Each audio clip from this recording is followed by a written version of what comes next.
الف اللہ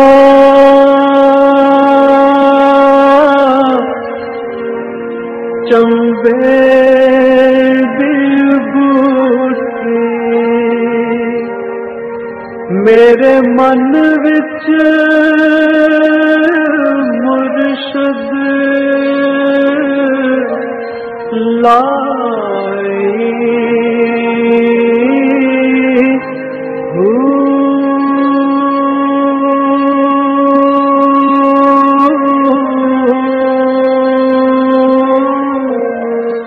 بسم اللہ الرحمن الرحیم. السلام علیکم. پروگرام المرشد اور میں ہوں منور عتیق. ناظرین محترم، آپ کے سوالات ہیں اور رہنمائی کے لیے ہمارے ساتھ موجود ہیں ہمارے بہت ہی محترم جناب حضرت امیر محمد اکرم اوان صاحب. آپ سلسلہ نقشبندیہ اویسیہ کے شیخ ہیں، مترجم قرآن ہیں، مفکر قرآن ہیں، شاعر ہیں، ادیب ہیں. بہت سارے حوالے ہیں آپ کے. بہت شکریہ، آپ نے ہمیں وقت دیا. آپ کے مزاج الحمدللہ. شکر الحمدللہ. حضرت جی آج بھی ہمارے پاس بہت سارے سوالات ہیں اور یہ سوالات ہمارے پاس ایسے ہوتے ہیں کہ جو شاید لوگ عام پروگرامز کے اندر یا جو روٹین کے پروگرامز ہیں اس میں کرتے ہوئے یا تو گھبراتے ہیں یا پھر ان پروگرامز کے اندر یہ سوالات شامل ہی نہیں ہوتے کیونکہ اس میں فوراً فتوے لگ جاتے ہیں کہ جی یہ سوال کرنے والا جو ہے یہ کافر ہے. حضرت جی سوال ہے توفیل احمد ہے کراچی سے. بڑا انٹرسٹنگ سوال ہے ان کا. کہتے ہیں ہر مذہبی اچھائی کی تعلیم دیتا ہے اور اپنے رب کو خوش رکھنے کی تلقین کرتا ہے، پھر ایک ایسا شخص جو مسلمان گھرانے میں پیدا ہی نہیں ہوا وہ کیوں کر پرکھے کہ سچا دین تو صرف اسلامی ہے. بالکل اسی طرح مختلف فرقوں میں بٹے لوگ اپنے اپنے فرقے کو درست سمجھتے ہیں. ایسے میں درست فرقے کی پہچان کیسے ہو؟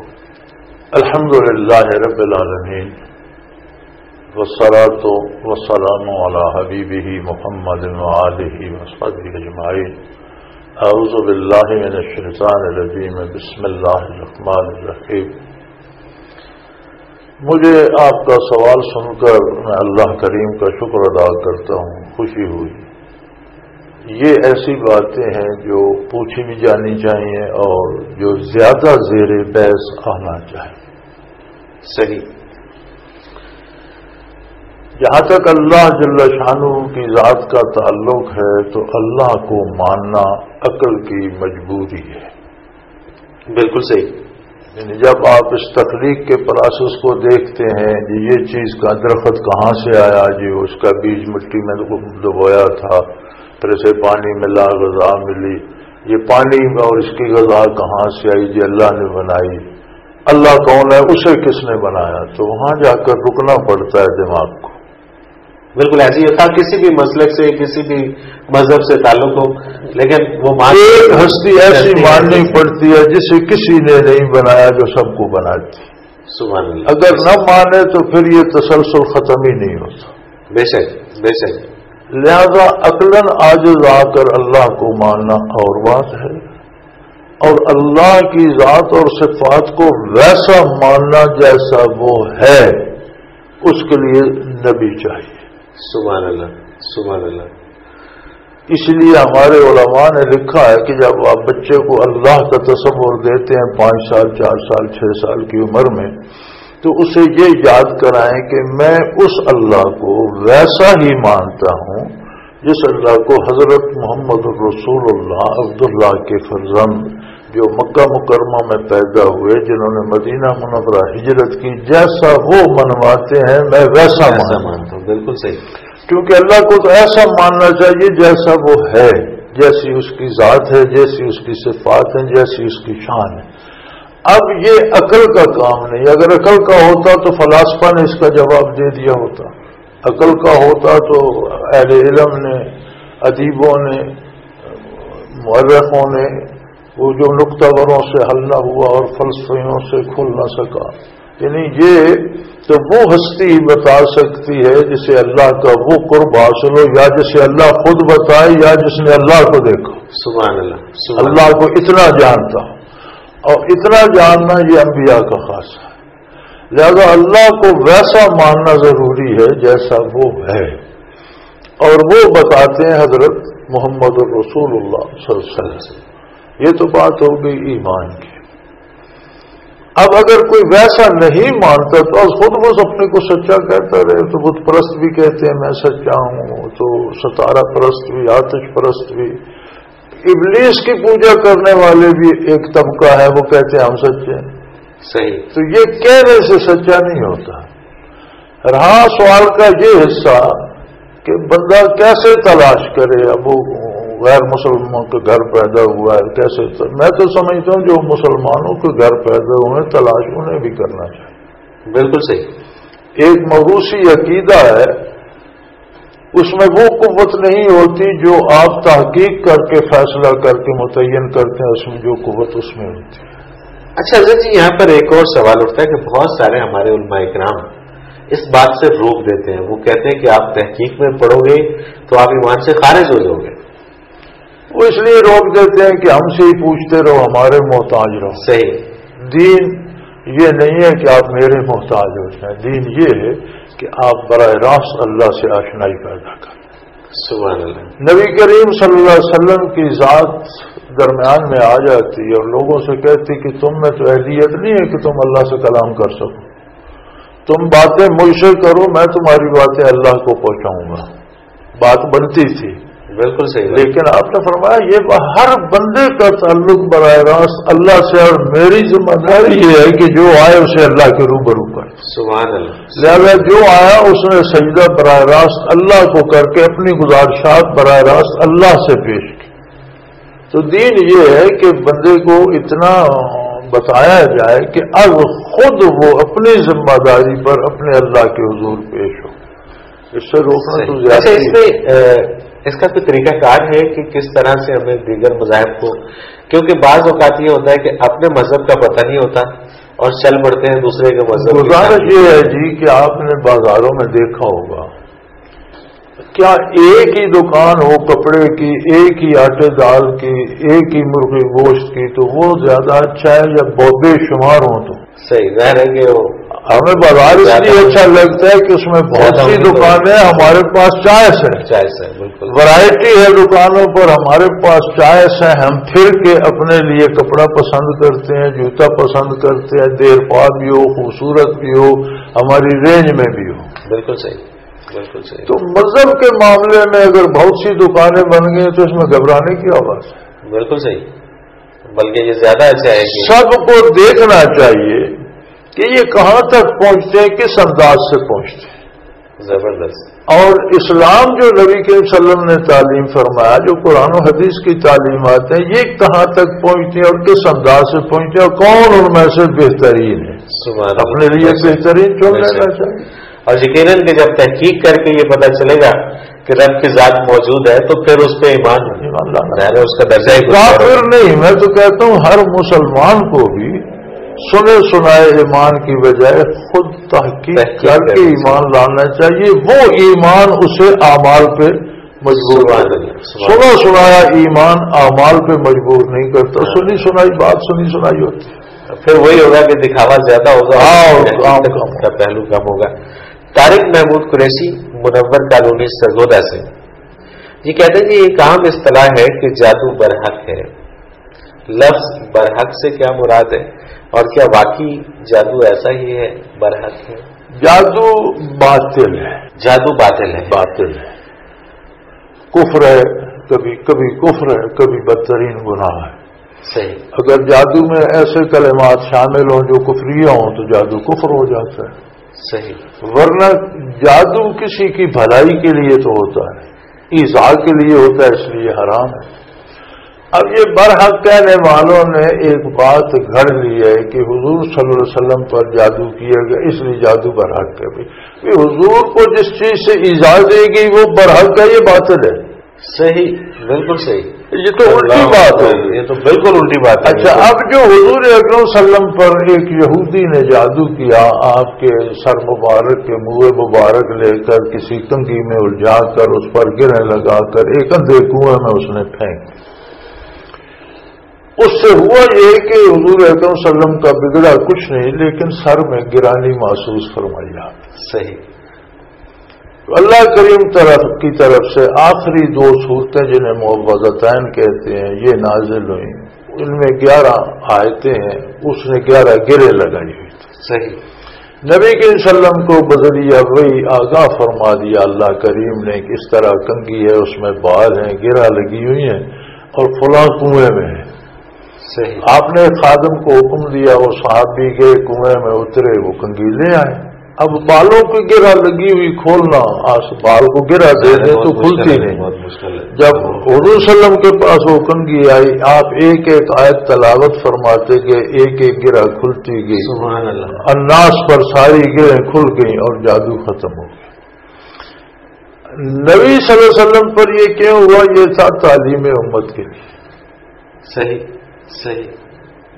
جادو کی حقیقت بھی کھل گئی، یہ بھی پتہ چل گیا. اب گولی ماریں تو بندہ مر جاتا ہے، آپ کہیں گے گولی پر حق ہے؟ بالکل نہیں. ظاہر ہے اس سے تو ایسا پہنچا. وہی حال جادو کا ہے نا، آپ کسی پر فائر کرتے ہیں، ایک ایسا غلط جملہ ہے اسے نقصان ہوتا ہے. آپ کہتے ہیں یہ برحق ہے، برحق نہیں ہے. برحق جادو کا توڑ ہے. صحیح. برحق قرآن کریم ہے.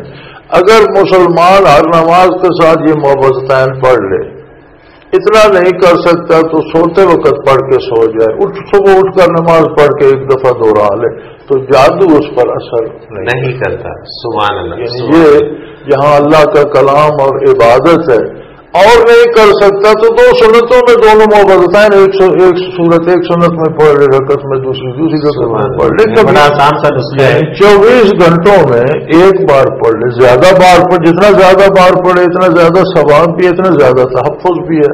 تو اللہ کریم نے جو علاج بتایا یہ برحق ہے اور جادو بات چلے. اور یہ بڑا آسان سا نسخہ ناظرین، آپ اس پہ عمل کریں تو بہت سارے جعلی پیروں سے، جعلی نجومیوں سے آپ کی جان چھوٹ جائے گی. حضرت جی حکیم محمد اشفاق منڈی بہاؤدین سے یہ لکھتے ہیں، شیخ سے حصول فیض کی اساس کیا ہے اور کیا انبیاء اکرام سے حصول فیض کے لیے بھی یہی اساس تھی؟ انبیاء علیہ الصلوۃ والسلام کی اطاعت اس سے کہیں زیادہ تھی. سبحان اللہ. اور جو صحابہ نے کر کے دکھائی اس کا ہم تصور نہیں کر سکتے. صحیح. چھوٹے چھوٹے معاملات میں ایک صحابی نے نبی کریم صلی اللہ علیہ وسلم کی دعوت فرمائی. وہ ادھر ہی تھے تو بیٹا فوت ہو گیا، ننا بچہ تھا، اسے کوئی ایسا ہارٹ اٹیک ہوا. کیا اب ان کی اہلیہ نے بچے کو بستر پہ لٹا کے چادر وادر ڈال دی. شام کا وقت تھا، اگلے دن دعوت تھی. تو رات کو ہوا ہے نہیں بتایا. میاں بڑی بیوی بڑے خوش و خرم راز بسر کی صبح ناز ہو کر دعوت کے لیے چلے گئے. انہوں نے دعوت بنائی تو پوری دعوت کھلانے کے بعد، فارغ کرنے کے بعد انہوں نے اس کی کہ بچہ رات فوت ہو گیا تھا، اس کا جنازہ. اللہ اکبر. آپ اطاعت کا اندازہ لگائیں. اللہ اکبر. اس دور میں کون کر سکتا ہے؟ ممکن نہیں ہے کہ حضور بے مزہ نہ ہو، دعوت خراب نہ ہو حضور کی. کیا لوگ تھے. سبحان اللہ. سبحان اللہ. نہیں، حکم ماننا، رکوع سجود کرنا، جہاد کرنا سمجھ میں آتا ہے. یہ جذبات تک کو قربان کر دینا. اللہ اکبر. اور ایسے جذبات کے جو کنٹرول سے ہی باہر بے اختیار ہو جاتے ہیں، ہنس رہے ہیں، کھیل رہے ہیں، خوشی خوشی. اللہ اکبر. اس دور میں ماں نے، خاتون نے، ماں نے میاں کو نہیں بتایا اللہ اکبر کہ پریشان ہوگا. تو آپ صحابہ کی اطاعت کا تو ہم تو اندازہ بھی نہیں کر سکتے. صحیح بات. بات یہ ہے کہ آپ جس کی اطاعت کرتے ہیں، جس کے تابع ہو جاتے ہیں، اس سے آپ کو ایک قلبی نسبت ہو جاتی ہے، آپ اس جیسے ہو جاتے ہیں. عجیب بات یہ. سبحان اللہ. آپ کسی چور کی اطاعت کر لیں، اگلے سال آپ بھی کامیاب چور ہوں گے. ایسا ہی لباس ویسا بنا لیں گے، مونچھیں وغیرہ ویسی بڑھا لیں گے، حلیہ ویسا بنا لیں گے. وہ کہتے ہیں کہ آدمی سوسائٹی سے پہچانا جاتا ہے، جس طرح کی سوسائٹی ہوتی ہے اس طرح کا جس طرح کا بندہ جس کی اطاعت اختیار کرتا ہے اسی کی کاپی بن جاتا ہے۔ سوال ہے سلطان عرفانی لاہور سے، یہ کہتے ہیں جی غوث اور کتب کیا ہر عہد میں موجود ہوتے ہیں؟ اگر موجود ہوتے ہیں تو ملک و قوم پر ان کے کیا اثرات ہوتے ہیں؟ حضرت جی اس کا جواب ایک مختصر سے کمرشل بریک کے بعد ناظرین، ایک مختصر سے کمرشل بریک، اس کے بعد حاضر ہوتے ہیں، ہمارے ساتھ رہیے۔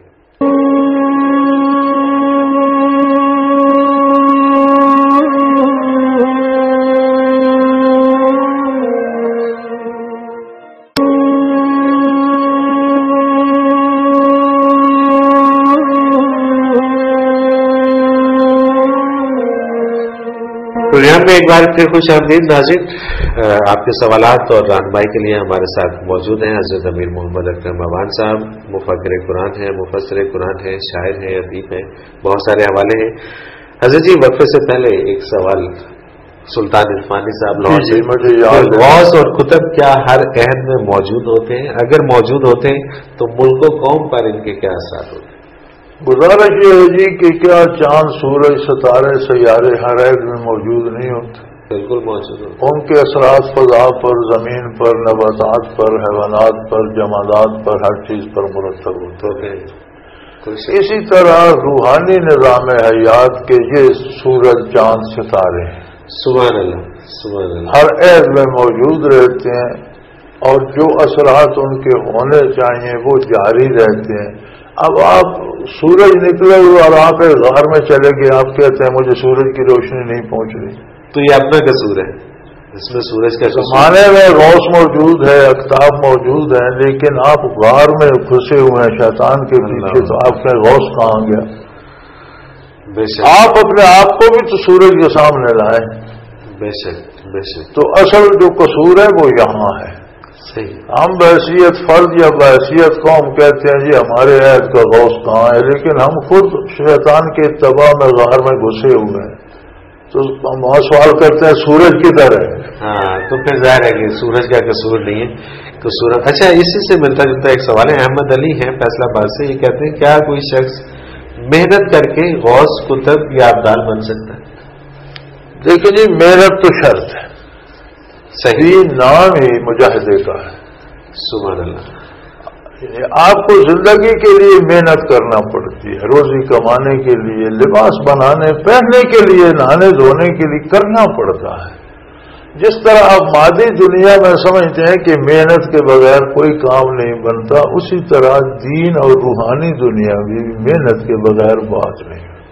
محنت ہر بندہ کرتا ہے، اب ہر بندہ پڑھتا ہے، کوالیفیکیشن حاصل کرتا ہے، پی ایچ ڈی کر لیتا ہے کسی شعبے میں، اب یہ حکومت کی مرضی کہ اسے وہ کوئی شعبہ اچھا دیتی ہے یا عہدہ دیتی ہے یا نہیں دیتی، یہ تو حکومت کی مرضی ہے کہ ایک ایم اے کو وہ سربراہ بنا دیتی ہے، پی ایچ ڈی اس کے ماتحت نوکری کر رہا ہوتا ہے، تو یہ تو اللہ کی مرضی ہے۔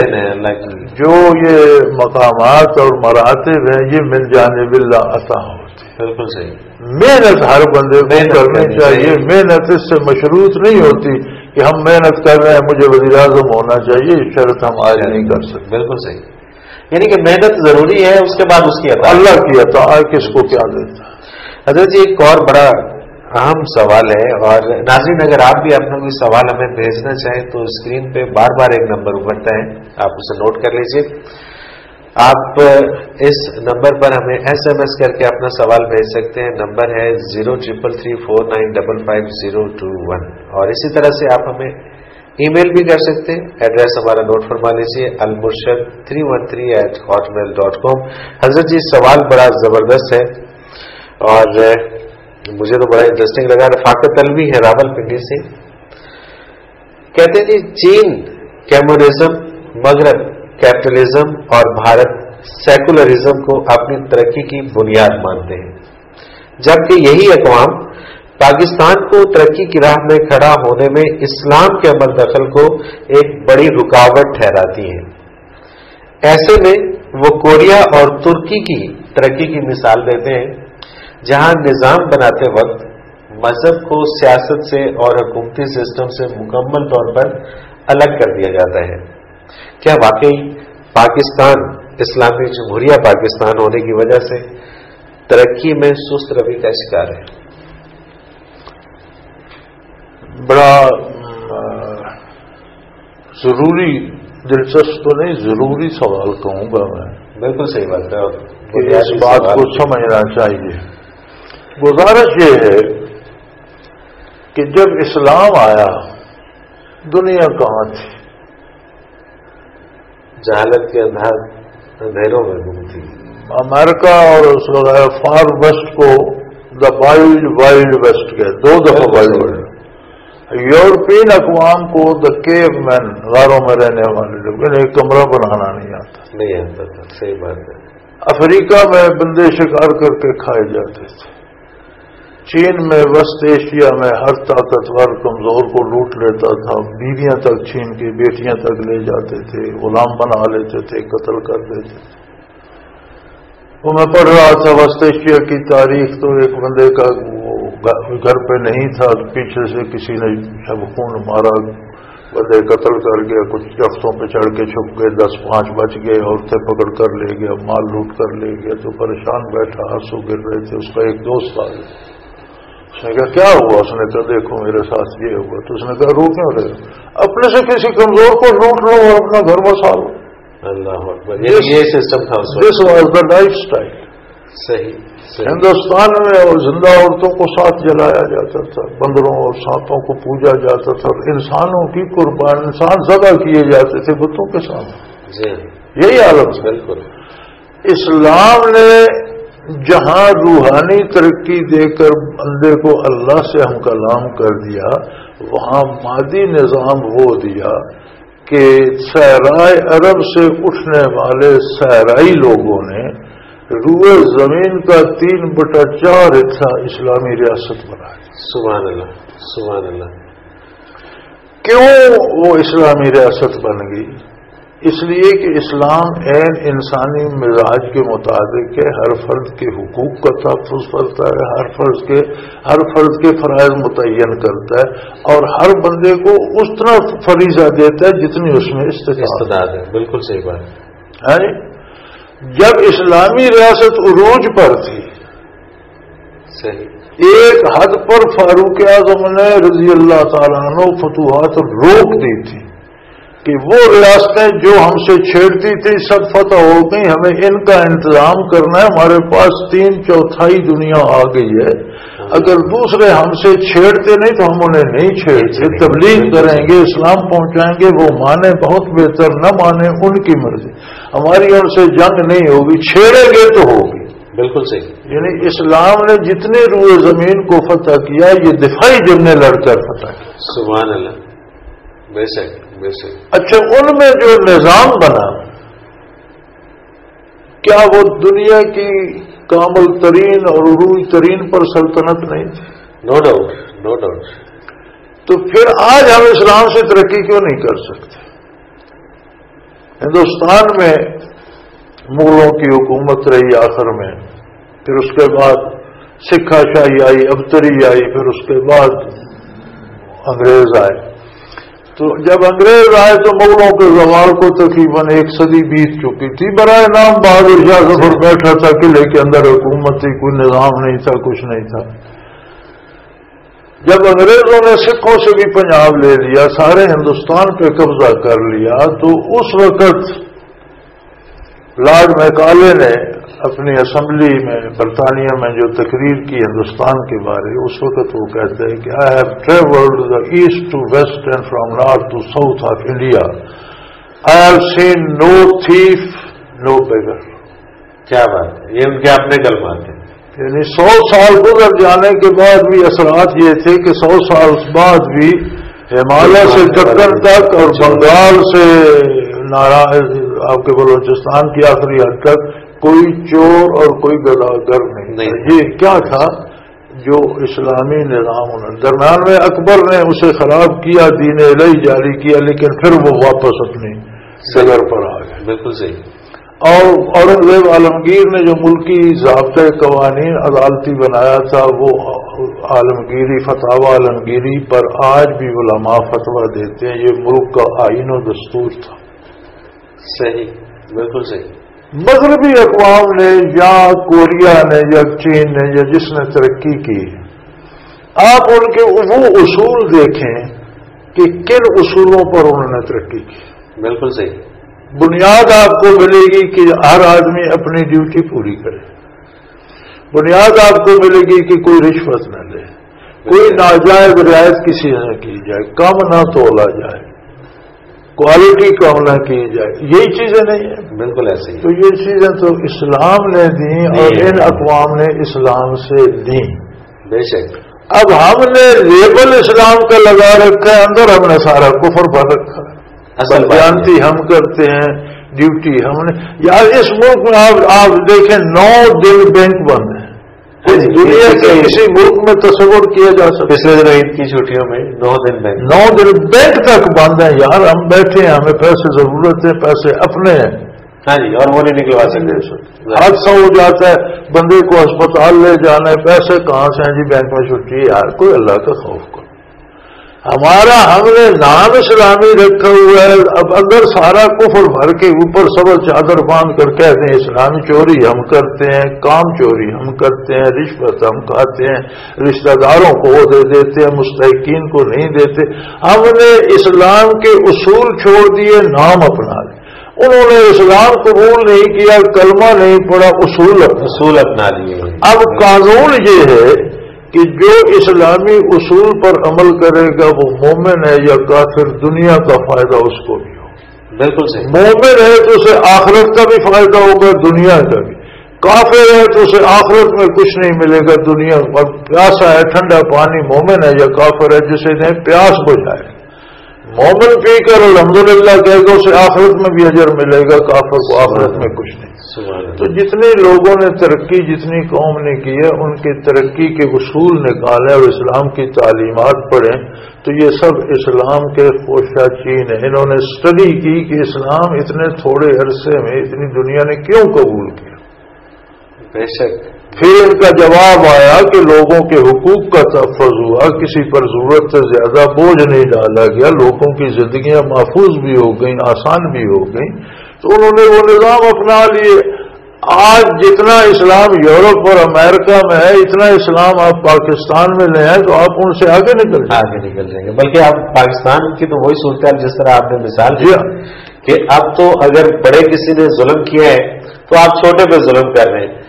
یہی سلسلہ چل رہا ہے کہ اوپر سے ظلم شروع ہوتا ہے اور نیچے تک جاتا ہے. ہر شخص ظلم کرنے اپنے سے کم لوگ کو روٹ کو پریشان ہونے کی کیا ضرورت ہے. اور یہی ہو رہا ہے پاکستان کے اندر. اس کو ہم اسلام کہیں تو یہ تو اسلام کا قصور نہیں ہے ہماری سمجھ کر، کیونکہ ہم نے وہ قوانین تو سارے چھوڑ دیے ہیں جو اسلام کے قوانین ہیں، اور بظاہر مسلمان کہنے سے تو ظاہری عبادت رکھی نہیں ہوگی. بالکل صحیح. حضرت جی ایک اور سوال شامل کرتے ہیں محمد اسلم رائمنڈ سے. یہ کہتے ہیں کہ حدیث مبارکہ دعا عبادت کا مغز ہے کو بنیاد بنا کر یہ کہا جاتا ہے کہ دعا کے بغیر عبادت ایسے ہی ہے کہ آپ نے چھلکا لیا اور مغز چھوڑ دیا. سوال یہ ہے کہ دعا کی حیثیت اپنی جگہ، مگر پھر عبادت کی حیثیت کیا ہوگی؟ عبادت کیا ہے؟ صرف نماز روزہ عبادت نہیں. عبادت ہر وہ کام ہے جو آپ اللہ اللہ کے رسول کے دین کے مطابق ہے. بالکل ٹھیک. اس کے مطابق کمانا عبادت، کھانا عبادت، بال بچے پالنا عبادت، سونا عبادت، جاگنا عبادت، گھر بنانا عبادت. ہر کام یا عبادت ہے یا نافرمانی. بالکل صحیح بات ہے. ہر عمل جو بھی انسان نے. اب عبادت جو ہے یہ بجائے دعا کیا ہے؟ صمیم قلب سے اللہ کی بارگاہ میں اپنی گزارشات پیش کرنا، اپنی مشکلات کا حل چاہنا، اپنی رکاوٹوں کا حل چاہنا. صحیح. اور عبادت کیا ہے؟ صمیم قلب سے اللہ کے رسول کی اطاعت کرنا. تو یہ جو عمل ہے یہ بجائے خود دعا بن جائے. سبحان اللہ. یہ چاہتا ہے رحمت الہی کو، یہ چاہتا ہے برکات کو، یہ چاہتا ہے انعامات کو، یہ خود دعا بن جاتا ہے. اب اس سب کے بعد پھر اللہ کریم نے یہ مزید شفقت فرمائی کہ عمل کرنے کے بعد پھر مجھ سے کوئی چیز چاہتے ہو تو وہ مانگ بھی لو. سبحان اللہ. سبحان اللہ. اب مخل عبادت یعنی عبادت کا حاصل اس لیے کہا گیا کہ دعا کرنی چاہیے